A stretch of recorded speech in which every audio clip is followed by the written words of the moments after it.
Imagine this. The motorcycle brands you grew up trusting, the names that meant freedom and pride, now stand closer to collapse than anyone wants to admit.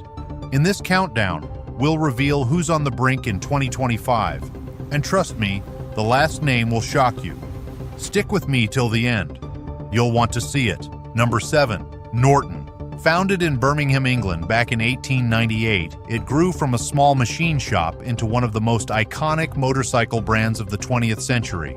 Riders of a certain age remember Norton for its dominance at the Isle of Man TT, for the roar of its racing twins, and for the Commando, a motorcycle that came to define British engineering and spirit. Norton was never about mass production. It was about exclusivity, prestige, and a sense of national pride. Yet today, what was once a source of admiration has become a case study in how a proud brand can stumble to the very edge of collapse. In the early 2000s, new ownership promised to return Norton to its rightful place among the world's elite manufacturers. Enthusiasts placed deposits, dealers prepared for inventory, and the motorcycling world waited for the rebirth of a legend. What followed was mismanagement on a staggering scale. Reports surfaced of unpaid suppliers, undelivered motorcycles, and pension funds misused. Loyal customers were left empty-handed, and the courts stepped in. For a brand that built its identity on trust, craftsmanship, and racing honor, the scandals of that period inflicted wounds that cut far deeper than financial losses. They shook the very foundation of belief in Norton's name. By 2020, bankruptcy loomed.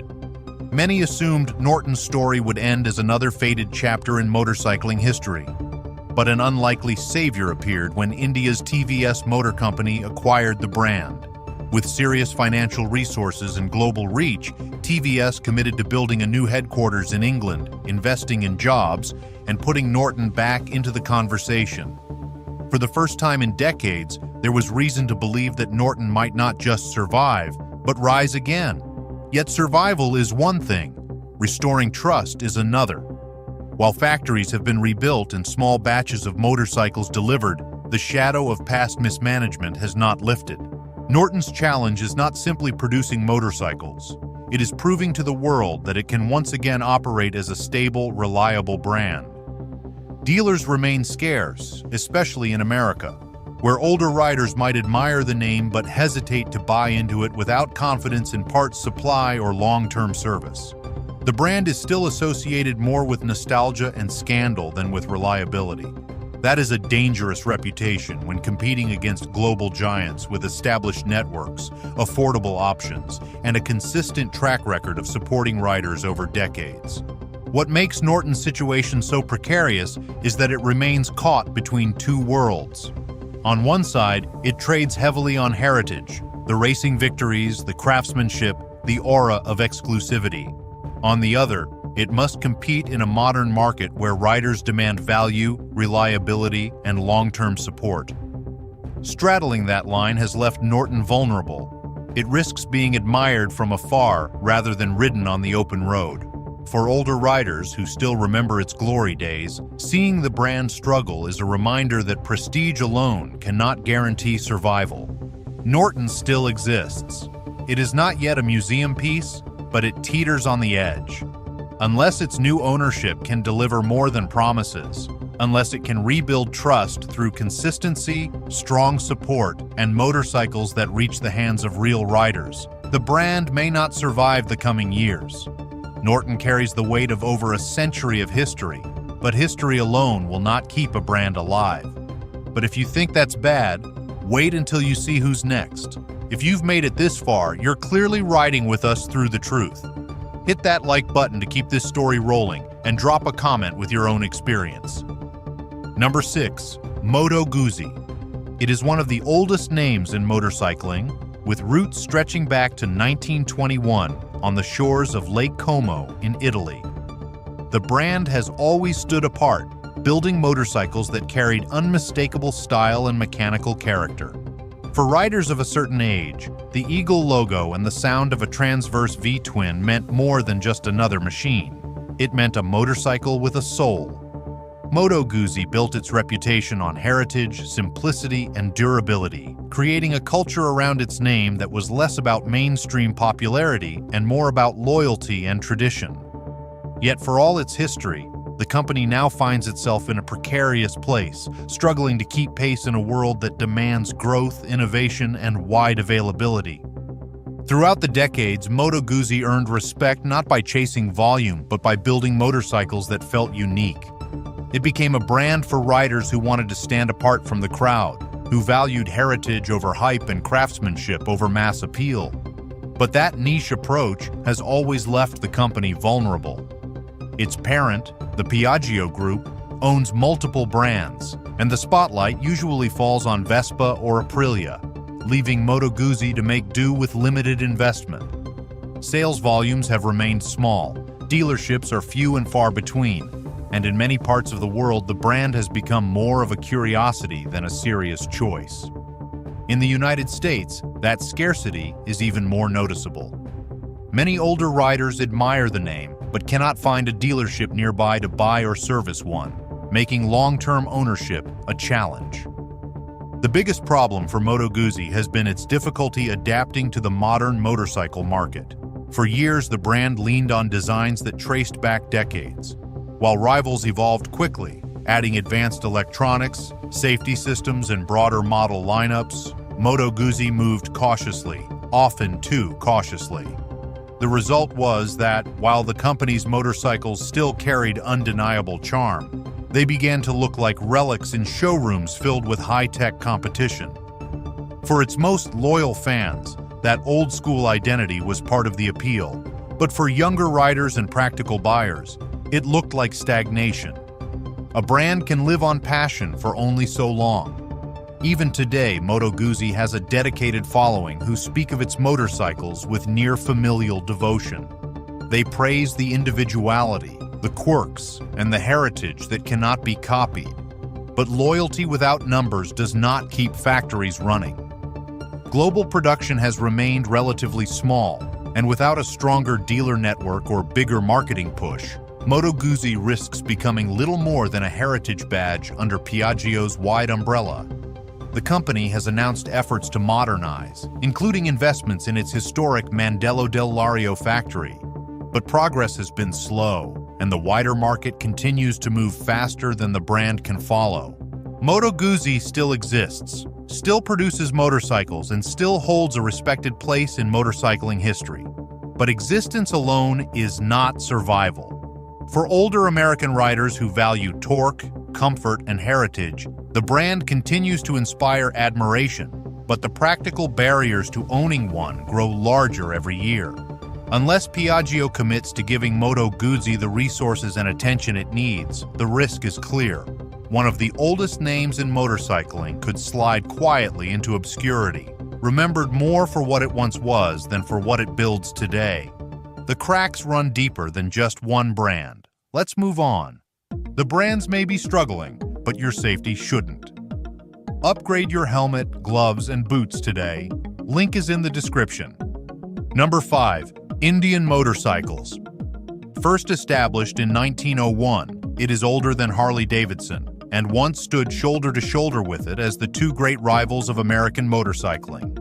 In its early years, Indian represented speed, innovation, and national pride, building machines that were trusted by soldiers, racers, and working men alike.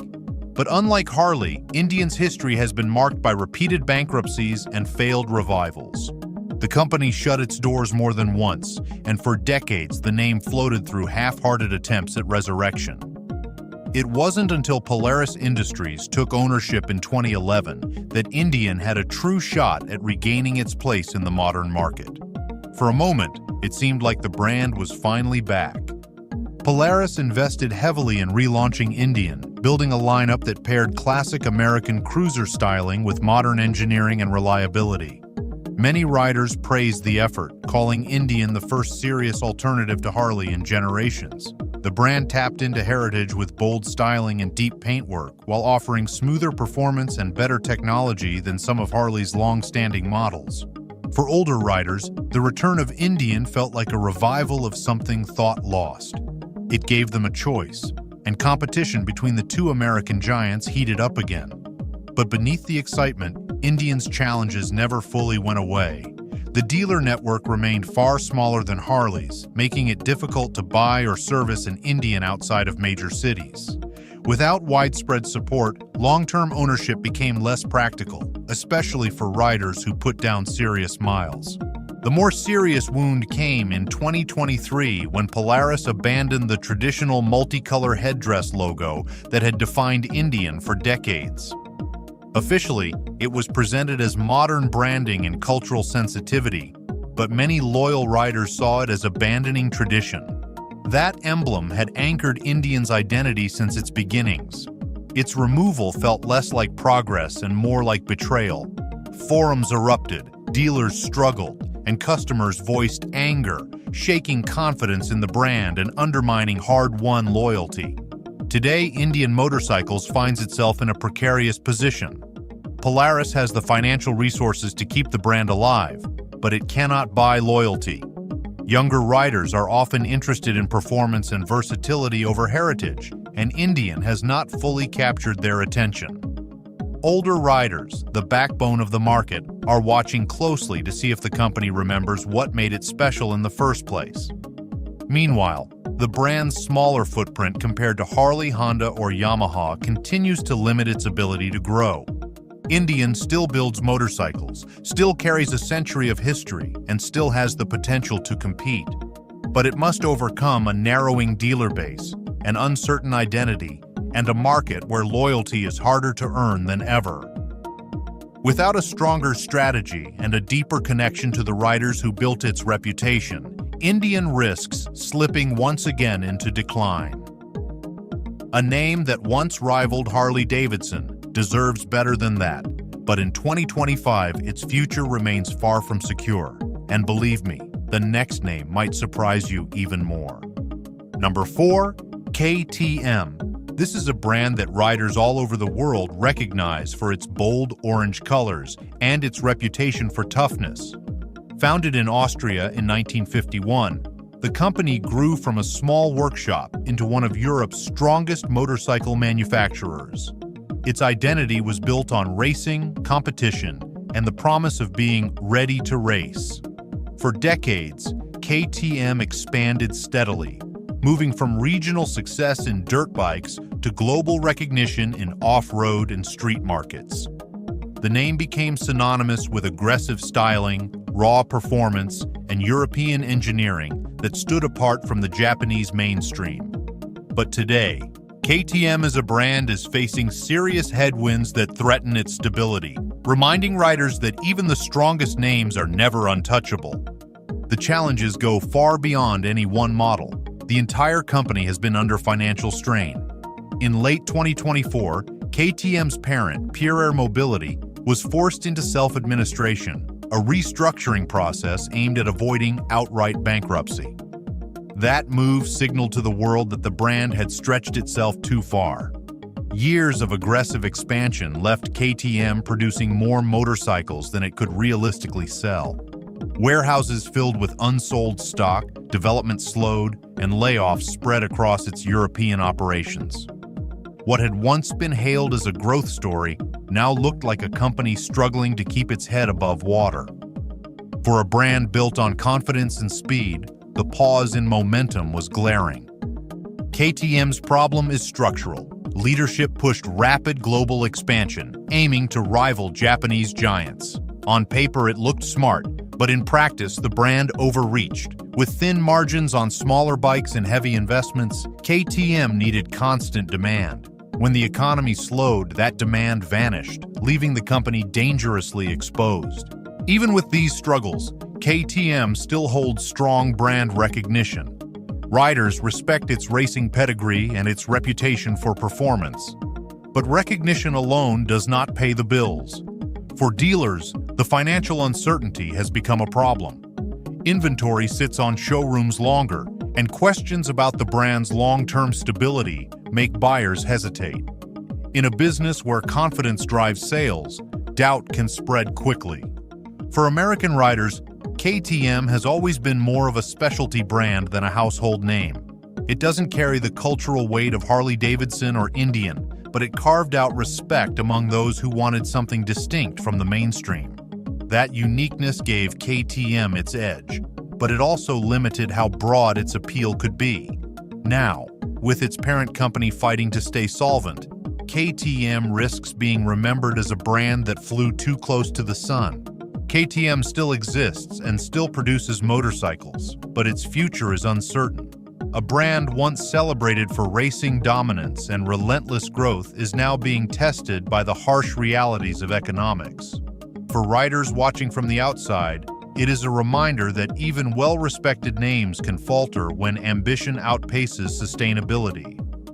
In 2025, KTM's survival as a brand is no longer guaranteed, and its once unstoppable momentum has slowed to a crawl.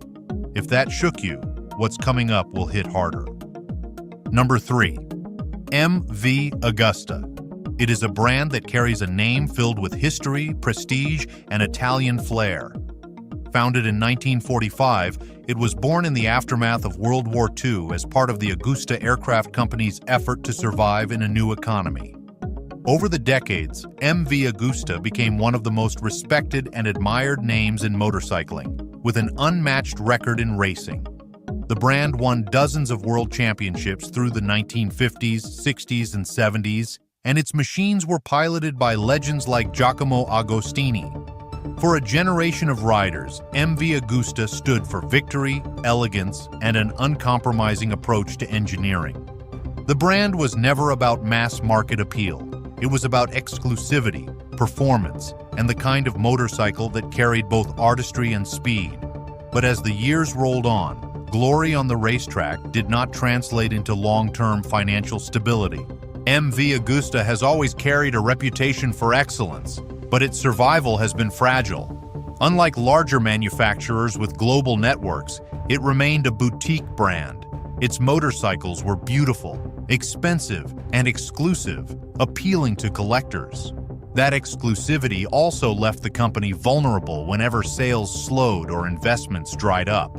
In recent years, the brand has faced renewed uncertainty. Despite creating stunning motorcycles that earn praise for design and performance, MV Agusta has struggled to secure its footing in a market dominated by larger players. Its distribution remains limited, especially in the United States, where dealerships are scarce and parts support is thin. For many American riders, the name is recognized but rarely seen on the road. Without a strong presence in major markets, sustaining the business has become a challenge. The company has leaned on its heritage and image of exclusivity, but that alone cannot guarantee survival. By 2023, Pierre Mobility, the Austrian group connected to KTM, acquired a significant stake in MV Agusta, stepping in as yet another partner tasked with keeping the brand alive. This move underscored just how fragile MV Agusta's position had become. On paper, having a larger industrial partner should provide stability, but for many longtime followers, it also raised questions about whether MV Agusta can remain truly independent. Relying on outside ownership has become a recurring theme in the company's history, and each change chips away at the image of strength that a motorcycle brand needs to project. The risk today is clear. MV Agusta continues to produce motorcycles that are admired and respected, but the brand's small size, high prices, and limited reach keep it vulnerable. For riders who value heritage, style, and exclusivity, the name still carries weight. Yet in a market where financial strength and global networks matter as much as character, MV Agusta struggles to compete. It remains an existing brand, but one that is constantly balancing on the edge between survival and collapse. Unless its latest partnership provides more than short-term support, the brand risks becoming another legendary name remembered more for its past than its future. You've seen how deep the cracks run, and there's more ahead. Don't ride past what's coming. Subscribe now so you never miss the next breakdown. Join a community built on truth, loyalty, and the open road, because these stories are only just beginning and you'll want every chapter. Number 2. Harley-Davidson. It is without question the most recognized motorcycle brand in the United States, and one of the most famous in the world. Established in Milwaukee in 1901, Harley built its reputation as the name that defined American motorcycling. For more than a century, its brand has been tied to the sound of a V-twin engine, the look of chrome on long stretches of highway, and the idea of freedom itself. Generations of riders grew up knowing Harley-Davidson not just as a company but as part of American culture. In many ways, it became larger than the motorcycles it produced, representing an identity built around rebellion, independence, and pride in the open road. But in 2025, that identity is being tested. The biggest problem facing Harley-Davidson today is not a lack of recognition, but the weight of its own image. For decades, Harley was the motorcycle of the working man, the brand that represented attainable freedom. Yet over time, prices climbed higher and higher, moving the company away from its roots. The motorcycles are still available, but the entry point is much steeper than it once was, creating the perception that Harley is no longer within reach of the very people who made it successful. In a market where younger riders already hesitate to buy into heavy cruisers, high costs have made Harley a harder sell. The company still sells motorcycles, but it is doing so to a shrinking core audience that is growing older every year. Harley's identity, once its greatest strength, has also become a challenge. The leather, the patches, and the thunder of a V-twin used to symbolize freedom. Today, for many new riders, it feels like a uniform that belongs to a different generation. The younger market wants flexibility, individuality, and modern features, while Harley has held tight to its traditions. That loyalty to heritage has kept longtime owners satisfied, but it has also slowed the company's ability to evolve in a competitive industry. The danger is not that Harley will disappear overnight, but that it will slowly lose relevance if it cannot bring new riders into its fold. Global competition has made matters more difficult. Japanese and European brands continue to deliver motorcycles that combine performance, value, and technology at levels Harley has been slower to match. The company has tried to branch into new directions, with ventures into electric motorcycles and updated platforms. But these efforts remain overshadowed by the brand's reliance on its established image. For some, that consistency is comforting. For others, it signals reluctance to change. Either way, Harley is caught between honoring its past and preparing for the future, and that is a precarious place for a company of its size. Despite these challenges, Harley-Davidson still exists as a strong brand with deep roots. Its dealer network, loyal community, and global reputation ensure that it continues to sell motorcycles and inspire riders around the world. Yet the concerns about pricing, identity, and generational appeal remain. For older American riders, Harley will always be a name that matters, a symbol of strength and independence. But unless the company can adapt without abandoning its core, the risk is that Harley's legacy will outshine its future. And yet, the biggest shock is still ahead.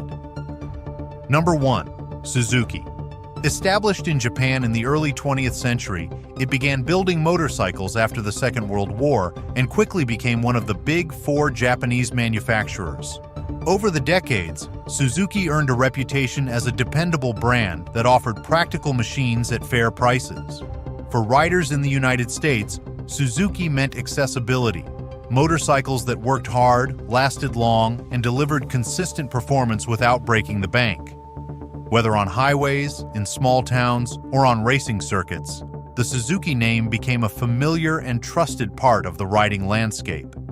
Yet in 2025, the company's motorcycle division finds itself in a difficult position, struggling with declining visibility, shrinking presence, and questions about its long-term direction. The challenges Suzuki faces are not about any single model, but about the strength of the brand as a whole. Unlike Honda or Yamaha, Suzuki has often taken a conservative approach to development, keeping older platforms in production for many years and hesitating to invest aggressively in new designs. While this made their motorcycles reliable and affordable, it also created an image of a company standing still. As other manufacturers rolled out updates and innovations, Suzuki began to look like it was falling behind. For older riders who value simplicity and dependability, that might still hold some appeal, but for the broader market, it has hurt the brand's relevance. In the world of motorcycling, perception is as important as engineering, and Suzuki's reputation has shifted from being a leader to being seen as a company struggling to keep up. Globally, Suzuki remains a diversified corporation, producing automobiles, marine engines, and industrial products. Motorcycles are just one division of a much larger business, and that has often left the motorcycle side with less attention and fewer resources. When budgets tighten, motorcycles are not always the top priority, and it shows in the brand's limited marketing and cautious product rollouts. For American riders, this means fewer dealerships, thinner support networks, and a brand that does not feel as present as it once did. What was once a household name on the open road now risks becoming a niche presence, overshadowed by competitors who are louder, bolder, and more committed to making motorcycling the centerpiece of their business. The decision to withdraw from MotoGP racing in 2022 was a symbolic blow. Racing had long been part of Suzuki's identity, reinforcing its image as a serious competitor with performance credentials.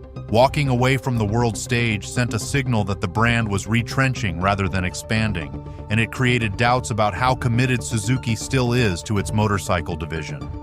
While it continues to build and sell motorcycles worldwide, the lack of clear vision has made both dealers and riders uneasy about its long-term stability. For older American riders, Suzuki still carries meaning. It is remembered as the company that built straightforward, dependable machines that delivered honest value. But memories alone cannot secure the future of a brand. In 2025, Suzuki remains on the map, but its reduced investment, limited presence, and declining influence make it vulnerable. The company still exists, but its motorcycle division stands at a crossroads. Without renewed focus and a stronger commitment to growth, Suzuki risks slipping away from the front lines of motorcycling and becoming a name recalled more for its past than its future. The road ahead is uncertain, and the brands we've trusted for generations may not all survive. But together, we can keep these stories alive. Subscribe now, share this video with a fellow rider, and join the conversation below. Stay part of the brotherhood, because the open road is stronger when we ride it together.